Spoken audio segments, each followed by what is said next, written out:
I never thought that I would need plastic surgery, but Donald Trump has cracked my face. The creases right here, because I'm always there. He'll say something, I'm like, what did he just say? That's Wanda Sykes, a comedy legend known for her fearless, sharp-witted commentary on politics and pop culture. For years, she has been one of Donald Trump's most vocal critics, and as you just heard, she'll even go as far as to say he's literally changed her face.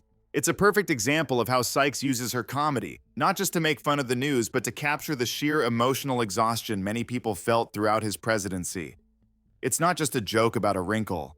It's a commentary on the constant state of exasperation and disbelief. It's not normal that I know that I'm smarter than the president. Mueller investigation. How does he not know that he's individual number one? It's in the Mueller report that they co-conspired with individual number one. Motherfucker, that's you! She cut to the chase on the endless expectation for a presidential transformation, stating bluntly that someone in their 70s wasn't suddenly going to learn emotional control.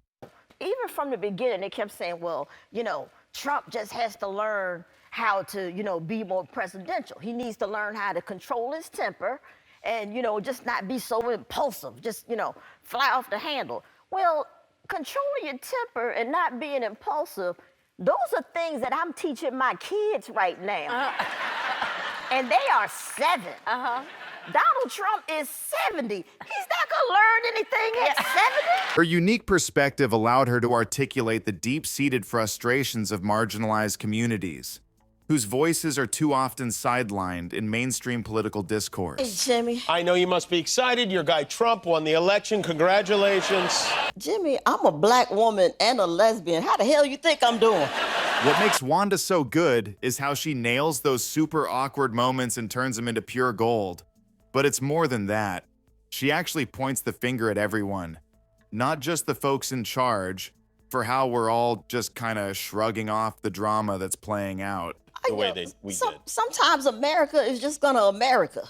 What do you think like he could do to maybe make things better? Resign? Wanda's sharp eye didn't stop there. She also turned her gaze to the other half of the picture, the figure beside the president whose silence often spoke volumes. While everyone else was out there spouting off, another big player in this whole story had a completely different take.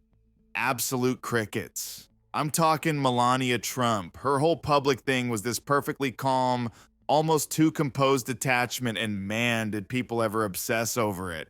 Her husband's over here dropping bombs and making all the noise, but Melania, she's just standing there, poised and chill, like a total eye of the political storm.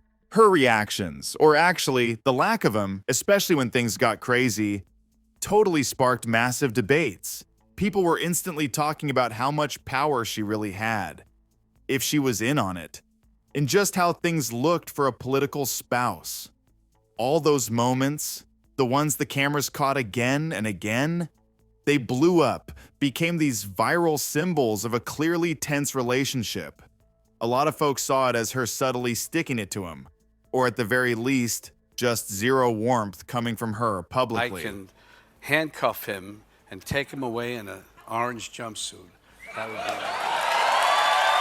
be... I assume you mean the President of the United States. There it is.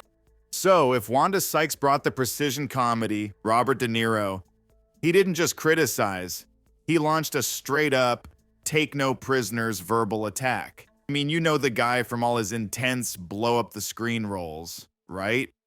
He just dumped all that raw power directly into ripping apart the president. He famously threw out that visceral desire to punch him.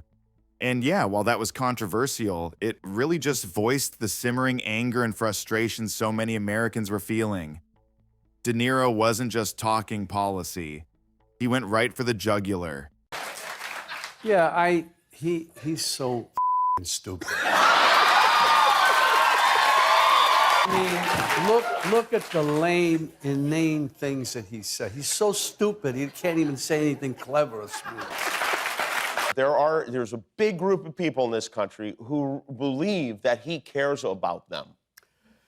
I am totally dumbfounded, baffled by that. I can't understand it. And it's a thing that we've seen over decades and decades. He's deeply, deeply insecure.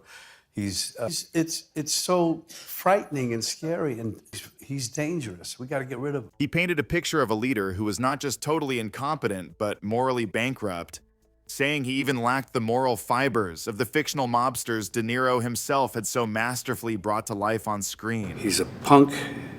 He's a dog. He's a pig. He's a con, a bullshit artist, a mutt who doesn't know what he's talking about, doesn't do his homework, doesn't care, thinks he's gaming society, doesn't pay his taxes. He's an idiot. Colin Powell said it best. He's a national disaster. He's an embarrassment to this country. It makes me so angry that this country has gotten to this point, that this fool, this bozo, has wound up where he has. For De Niro, Trump wasn't just some political opponent. He was a national embarrassment, a disaster, and a genuine threat to the whole direction of the country. So, all these different celebrity voices we've been hearing, with their totally distinct styles, they really held up a powerful mirror to everything going down. They were essentially screaming about the hypocrisy, the cruelty, and let's be real, that whole habit of putting on a huge spectacle instead of actually getting anything done. They weren't just throwing insults around. They actually made people think. They sparked some intense debates, and for a ton of folks watching, their words really just validated those anxieties that had been bubbling under the surface. And those big questions these artists raised, oh man, they are still just hanging there in the air. Like, why did certain stories just grab hold so strongly, huh? And what does that actually tell us about who we really are as a nation? While the initial waves of laughter and outrage might have died down a bit, those deep, fundamental questions they unleashed, believe me, those are absolutely still with us. So the real legacy of their opposition isn't just about those viral clips we all shared, is it? It's about this ongoing conversation we're still having as a society, about where we stand, and honestly, more importantly, where we decide to go next. Their voices, whether they were cracking jokes, boiling with fury, or just singing from the heart, they're a powerful reminder that sometimes the most authentic commentary comes from the places you least expect, and it completely shapes the story, long after the headlines are old news. The real legacy of their opposition isn't just about those viral clips we all shared, is it? It's about this ongoing conversation we're still having as a society, about where we stand and where we decide to go next. Their voices, whether they were cracking jokes, boiling with fury, or just singing from the heart, they're a powerful reminder that sometimes the most authentic expression blasts in from the places you least expect, and it absolutely shapes the story long after the headlines are old news. Just a quick heads up, all the clips and statements you saw here, they're drawn straight from public sources and news coverage, and we're always playing by the rules, especially YouTube's. So, if you enjoyed this breakdown, do us a favor and hit that subscribe button. Thanks for watching.